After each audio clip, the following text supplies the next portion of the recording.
So for those of you who follow Ford, you'll probably know that the previous generation Super Duty had a lifespan of about 17 years before it underwent a significant overhaul.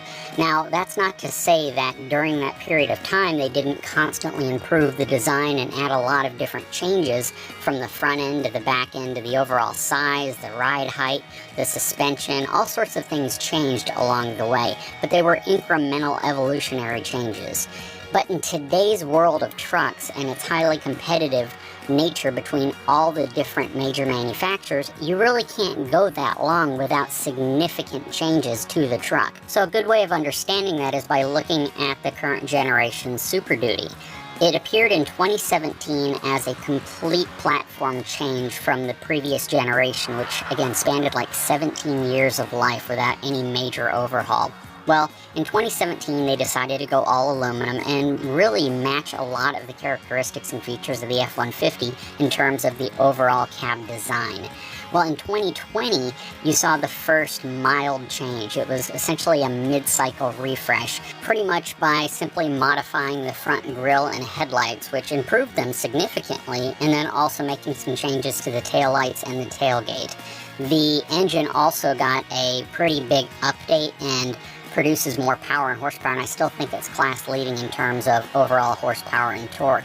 But all that being said, the truck is still largely the same truck that was released in 2017. So just like the subtle changes that were made between 2011 and 2016, essentially the previous generation or the latest iteration of the previous generation of Super Duty, a lot of the changes were made in a very subtle way, such as the headlights, the taillights, and subtle things about the interior, like the navigation screen got larger and they changed to a newer version of Sync several times in that truck. So if you look at the 2017 through now 2022 version of the Super Duty, you're going to start to see that same trend. 2017 was the initial release. 2020 was the first kind of mild update to the exterior of the truck. Now in 2022, it's the first mild interior changes where they've added the larger navigation screen.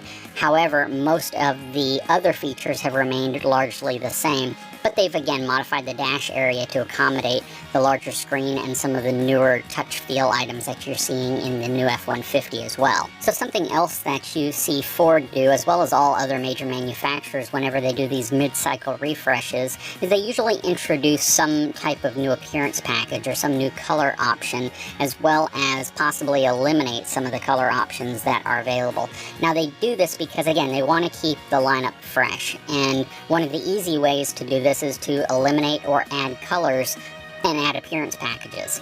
In the case of the 2022 Super Duty, they've added a new Lariat Sport appearance package that gives you all the color-matched bumpers, mirrors, grille, the chrome exhaust tips, and black platform running boards, and additional choices in terms of the interior, such as Baja colored leather, or the navy pure, the light slate interior for limited models, and Atlas blue as far as the paint color for the outside. Now, whenever you look at the power plant, generally there could be some small changes, especially if one of the competing brands has made some subtle changes or improved their horsepower and torque, but sometimes you don't see much change there if they are class leading or they're in a position where they don't feel they need to make any changes. So with Ford, whenever you look at the powertrain of the 2022 model, it's going to be the same. The 7.3 liter V8 is going to have 430 horsepower, 475 pound-feet of torque. The third generation 6.7 liter Power Stroke is going to have 1,050 pound-feet of torque and 475 horsepower. Now, Gooseneck Towing for that truck in its maximum towing configuration, which is going to be a regular cab long bed two-wheel drive truck, is going to be 37,000 pounds, and that's going to be for a 450. Maximum towing for fifth wheel is going to be 32,500 pounds, and that's usually limited by the hitch assembly itself. Now, conventional towing of 24,200 pounds is still best in class, and the maximum payload capacity of 7,850 pounds, again, with a very, very specific configuration of truck, is still there as well. Alright, let's go back and talk about some of the interior changes that were made to the truck, specifically up front in terms of technology and entertainment.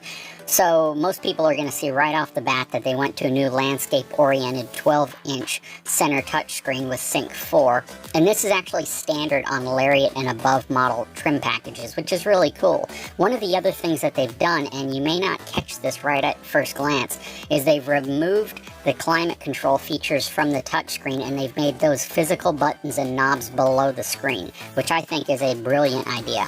I also think they probably should have made some of those features redundant on the touchscreen. However, I love the fact that all the AC controls are controlled through knobs and buttons as opposed to having to go through different touchscreens just to get to those functions. Now, a few months ago, I had the opportunity to spend some time with a Ford rep in a F-150 equipped with Sync 4, and I had an opportunity to see how the system actually functions, and it's quite impressive, to be honest. So one of the biggest gripes I've had against RAM is their use of a 12-inch screen, but essentially making it almost look and feel like it's this large smartphone or iPhone screen. And that's not a bad thing when you're talking about technology, but it can kind of become a bad thing if you're talking about distraction while you're trying to navigate through different screens to get to different options or items. Because you're looking at the screen, you're swiping across it, you're making all these major shifts to the screen so you can get to what you're looking for, and it can be distracting at times. I've brought this up in several videos. With the Ford Sync 4 system, they seem to have gone at it with a different approach, and they've made it a very intuitive system in the sense that things are naturally where they should be, and it's easier to navigate around with less icons and less things that you have to select to get to the screens you might be looking for. And they probably did that in response to RAM, so they could essentially declutter the screen and make it a little bit more user-friendly. But I was pretty impressed with it, considering the fact that I'm not really a big fan of these huge screens. I'm not a fan of tiny screens. I kind of like that 8-inch average, maybe 9-inch screen, and I really liked the 8.4-inch Uconnect size in terms of how it works on the Ram trucks. 12-inch is getting a little bit large, even though it's definitely going to help you in terms of utilizing your cameras and some of the other features you might be looking for on the screen whenever you are using it. That being said, though, it is really cool to see the new technology being integrated into these vehicles. I sometimes wish that you had the option to remove some of the technology if you didn't want it, even on these higher trim vehicles, but I understand why they do it this way, because it makes sense from a financial perspective not to have 20 different interiors. Anyways, guys, I'd love to know your thoughts on the new 2022 Ford Super Duty, what you like about the changes. If you agree or disagree with me on the navigation screen size, I'd love to know that as well. But I'm going to wrap this video up. I hope you enjoyed